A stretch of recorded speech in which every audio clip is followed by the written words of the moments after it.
In the depths of the ancient woods, where the wind whispers through the pines and the earth holds secrets of 1,000 years, I found it. A massive, hollowed-out tree stump, weathered by time and abandoned by the life that once flowed through it. To the casual hiker, it's just decaying wood. To me, it was the cornerstone of a dream. I decided right then to build something that defies the modern world. A secret underground shelter that breathes through the very soul of this forest. I cleared the brush, felt the cold morning air in my lungs, and struck the first blow into the earth. This is more than a construction project. It is a test of will. Every shovel of dirt removed is a step away from the chaos of the city, and a step closer to a primitive peace. Digging into the raw earth is a humbling experience. It demands everything from you. Your hands blister, your back aches, and the ground resists every inch of progress.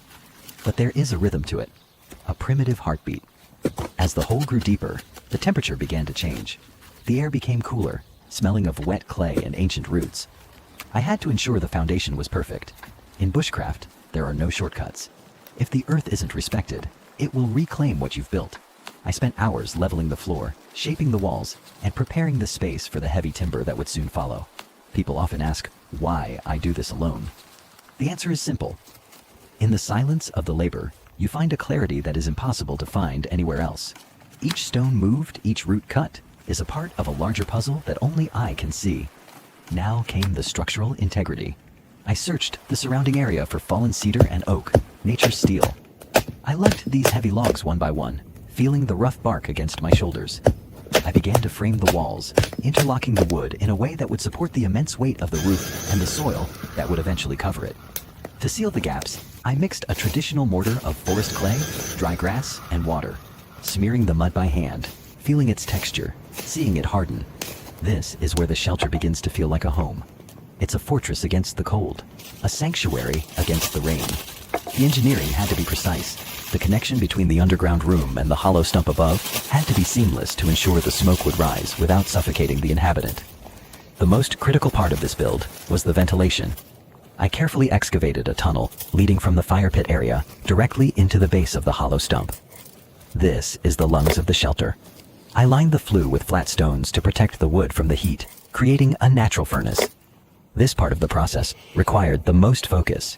If the draft isn't right, the shelter becomes a smoke trap. But if it works, it becomes a marvel of natural engineering. I spent a long time crafting the stove, placing each stone with the intention of it lasting for years. There is a profound beauty in using a dead tree to give life to a fire that keeps you warm.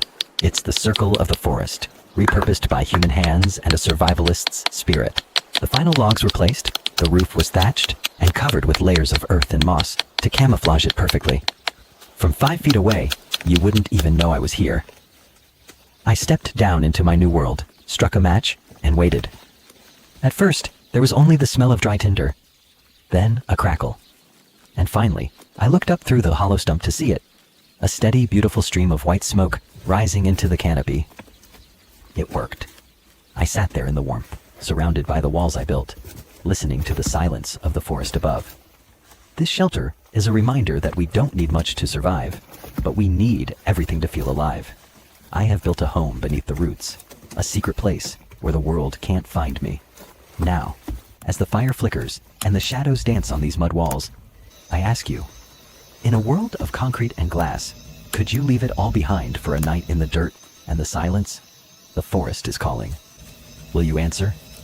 It takes a soul to build, a heart to stay, and a mind to find peace in the wild. This is my sanctuary.